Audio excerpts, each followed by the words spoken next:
Okay, everyone, welcome once again to our meal solutions class today, which for the month of March, we have been focusing all on different types of seafood recipes. Can you believe that today is the last day of March? I know, it's crazy. Tomorrow we move on to April, which brings in a whole slew of other fun classes. Definitely check them out on our Eventbrite site if you haven't already. They are posted. Fun things ahead, okay? But today, I need to focus, okay, on what we're making. This is going to be a really great recipe. I'm excited about these fish and potato cakes. All right. So here's what they're going to look like over on the right. Going to be super yummy. Here's what goes into them, okay? We're going to start off with some type of white fish. Now, the recipe does indicate to either use tilapia or halibut. Last week, I believe Joni used tilapia in her recipe, so I didn't want to go that direction. And I actually decided against going with the halibut too, just because it can be a bit of a pricier fish. And I just kind of felt like, we're going to be cooking it and then shredding it and putting it into a cake. I would rather, if I'm going to spend the money on halibut, actually eat it as it is rather than putting it into this potato cake. So we chose a different fish today. We chose flounder. And we're going to talk about the different white fillets of fish that you can use that would work in this recipe. But I just wanted to point that out. Then some seasoning is going to go into this. And of course, they are fish and potato cakes. So we're going to be using some mashed potatoes, eggs, breadcrumb, and lemon. And as you can see here, this does get a 3-star rating on our savory site from Guiding Stars. If you need it here later, the directions are laid out as well as the links to the recipes on both Giant's and Martin's website. Okay. But before I actually get into my ingredients over here, just to hit on those white fish varieties that you could use in this recipe today. As I said, the recipe recommends tilapia or halibut. Cod could also be lovely. Pollock, haddock, but today I chose to use flounder. I really like flounder. To me, it's very similar to tilapia, but has a lot of great health benefits, which we will go over once our fish cakes are cooking. Now, just a little side note here about pollock and haddock. That's how I say those fish. Jenna and I were having a conversation about them the other day, and she was like, that is not how I say that. So if you say it differently, I apologize. Just, how it goes. Teach their own about that. But I'm going to go ahead and stop sharing my screen for now so we can get into the recipe. While they're cooking, I'll bring it back up and we'll talk about the health benefits of the flounder that we are using today. So I'm going to stop this video and we are going to spotlight over here. Yeah, can you see? Perfect. Hey guys, check it out. I got my nails redone. A little fun tidbit. We're going to Washington, D.C. tomorrow to see the cherry blossoms. My first time seeing them. So I had to get my pink nails with my cherry blossom in festivity for that. All right.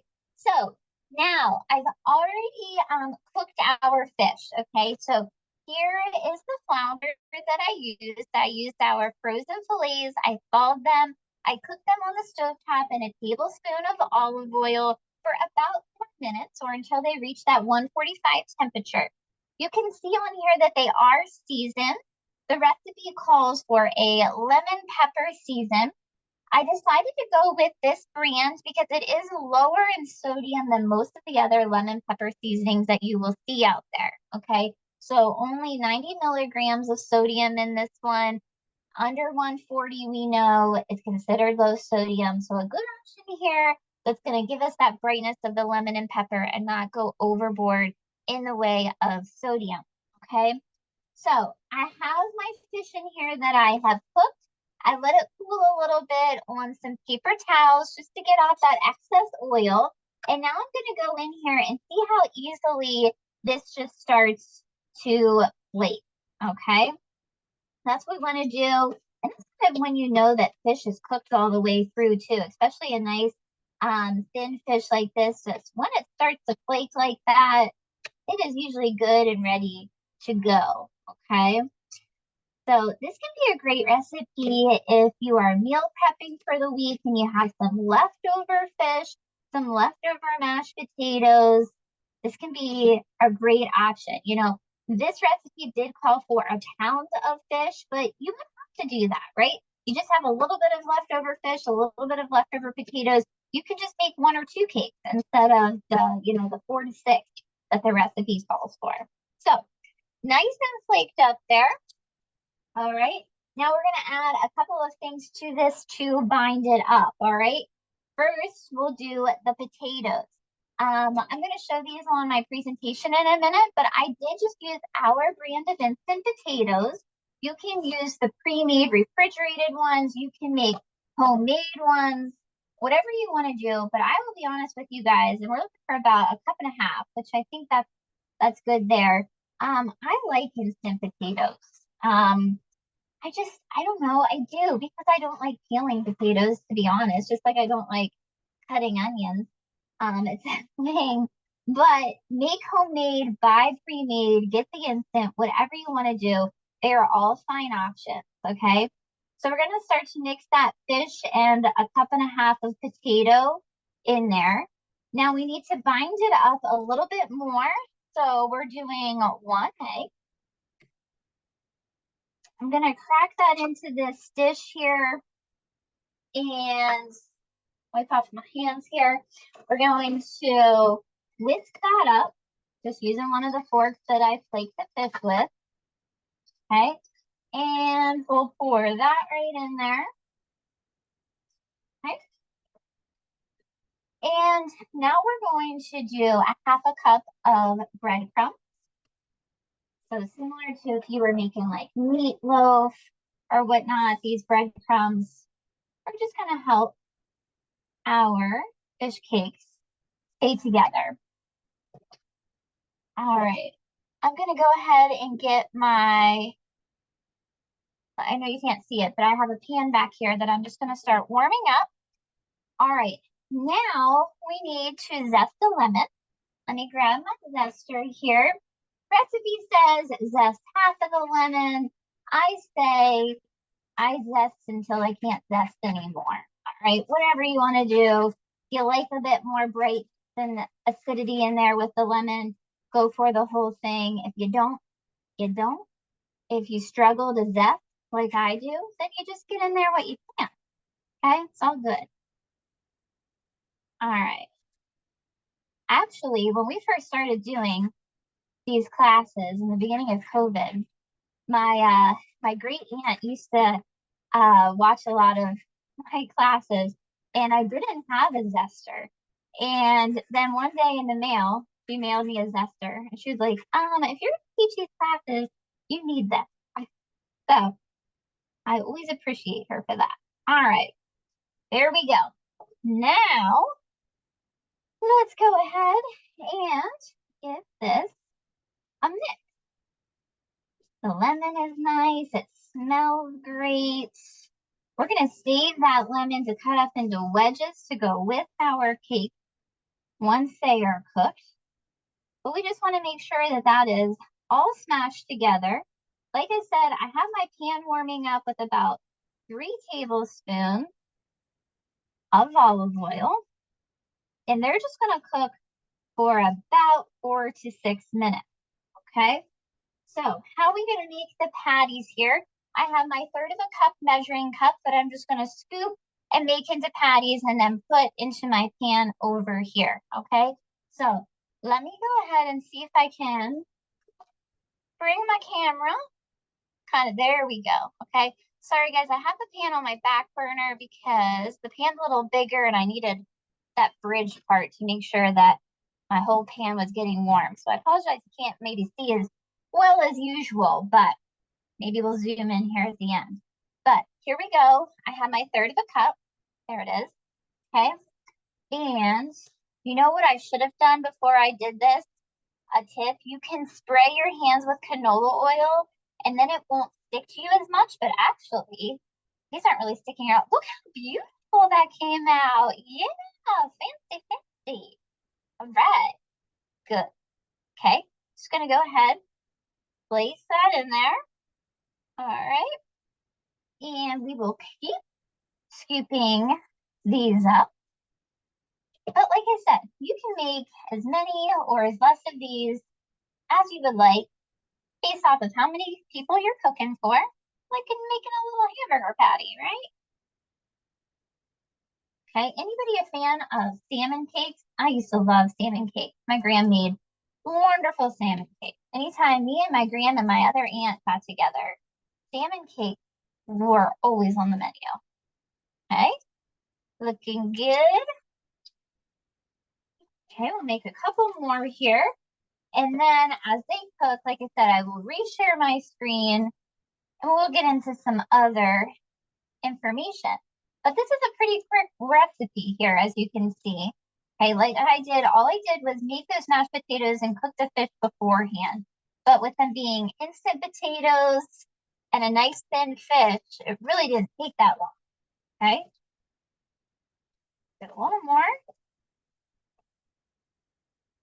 Okay, I think I'm gonna make 2 more because that's what's gonna fit into my pan over there.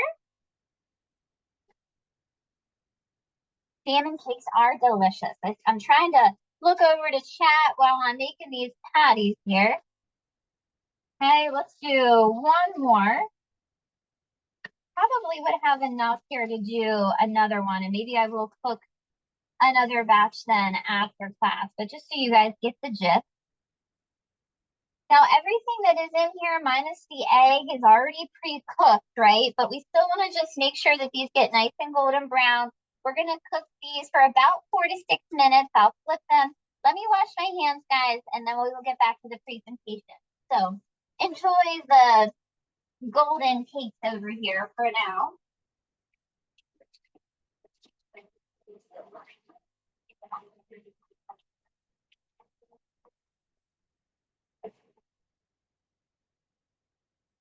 All right, let's bring back the PowerPoint here. Okay, you guys see that? Perfect. Okay, so once again, here are those whitefish varieties that we talked about that you could use any of these or some others if you prefer in this recipe. Now, the flounder, we talk a lot in our classes about salmon and them being a great source of protein and omega-3, but flounder also has that. Does it have as much as salmon? No, but not everybody likes salmon. We might need some other options. Flounder can be one of them, okay? So can a lot of other fish. Once again, not as much as salmon, but still a really good source. So I really like flounder for that reason, because although I do like salmon, not always my go-to.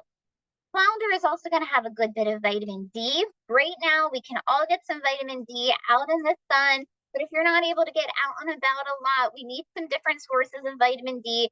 A lot of fish, including flounder and salmon, are going to have it, as well as your milk. Some products are fortified with vitamin D, like orange juice and cereals, but flounder is a good one to incorporate for that, as well as vitamin B12 to give us a little bit of energy and selenium. Okay. Now, here on the right is the flounder that I used, but this is our Nature's Promise one on the right, just our regular store brand on the left. Both are great options. Both are fine. Both are wild caught, meaning that wild caught, we're getting a good lean fish. Nothing wrong with farm raised. Either one is going to give us that omega-3. A farm raised fish, because it is in a controlled environment, might be eating a little bit more. So it might be a little bit more of a fatty fish compared to a fish out in the wild that's looking for its own food, might be a little leaner, but doesn't matter. We're getting the omega-3 either way. Okay. The reason I went with the Nature's Promise here on the right is really just because I didn't need that whole big package on the left. The store brand one on the left is 32 ounces. The one here on the right is 12. I don't have a lot of room in my freezer these days because you guys know I love frozen foods. Oh, I'm just flipping my cakes over here. And so I like all of these frozen foods in my freezer. So big things of fish don't make the cut. All right. Oh, these are looking good. Okay. All right. Let's flip these. Okay. Oh, you get off there. There we go. Okay. These just need to cook a couple more minutes and then we'll be done. All right. Now, the mashed potatoes, I already showed you on the right. I used our instant mashed potatoes. You can use the pre-made refrigerated ones on the left. That's actually what the recipe calls for. Our garlic mashed potatoes that you do in the microwave. Either is fine. Okay. Now, in terms of side dishes, what are you going to put this with? A lot of fish cakes or potato cakes are served with some type of slaw, like a coleslaw. So today I decided to go with our store brand kale slaw. I just thought that would be something a little fun and different, but you could go with any veggie, right? I'm a big fan over here on the left of our steam ready veggies, particularly broccoli, cauliflower. You could do carrots, whatever you want to do. But I thought this fall was a little springy, a little summery, if I can say. So that's what we're going to do today with our fish cake. Okay. Now, another option though, I know we already have potatoes in our cake, but fish cakes are often served with French fries. And I thought this was a fun brand. I was just looking at our fries on our website, and this one is coming from Strong Roots. These are oven baked sweet potato fries. I love sweet potato fries, and I'm not a big sweet potato gal. But fries, you can't go wrong with fries. So I thought that these were a good one to showcase, particularly because of that sodium. I know a lot of us on class have some concerns about sodium. So these are 90 milligrams or less. We're underneath that 140, so we're good to go. And I thought it was really neat on here on the package. It says that these are the blind taste test champions of sweet potato fries since 2015. So really neat product there that you could also pair with your fish cakes. Okay. So I'm going to stop sharing my screen. We should be over here again with my ingredients. You guys see them? Yeah, perfect. All right. So I think that they are done. I'm going to go ahead and turn my burner off and let them cool here for a minute. Let's move over to plating them, okay? All over the kitchen here today. Now, here we go. My nice little plate. You guys know that I'm a big fan. Let's move this. Hold on. I'm a big fan of our seasonal section, and I can't help but to grab the fun seasonal plates that we have there. So check them out. I think they're like 4 for $5 or something like that. I just thought this would be a nice little touch for our fish cake today. Here is that kale sauce. It is a mixture of shredded green and red cabbage, aka purple cabbage. Why do we not just call it purple cabbage? I don't know. Broccoli, stalks, kale, cauliflower, and Brussels sprouts. So let's open this up. Okay. Now you could mix this slaw with some sort of coleslaw dressing. I think a Caesar dressing would be very nice on here. Maybe a ranch. Maybe you just want to do some tartar sauce. Whatever you want to do. Okay. But we're gonna go like that. Got some nice slaw on there.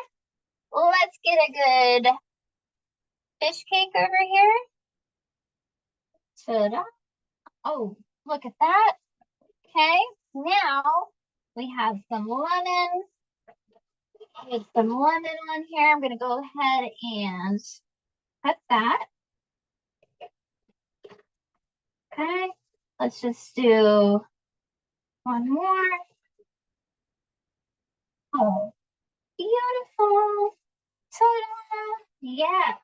So why not put the other lemon slice on there too? And there you have it, our little potato fish cake with some kale slaw. Definitely drizzle that lemon over top. Like I said, you could do some sort of dressing drizzle to break up this slaw over here, whatever you want to do, but so quick and easy. We finished that in about 20 minutes because I know I talked a lot in the beginning. All right. And we're done. Okay. So fun. So easy, light and refreshing as we get into those springtime days. Okay. So fun recipe there. Let me go ahead and bring back our video here. Okay, so I hope you guys enjoyed that.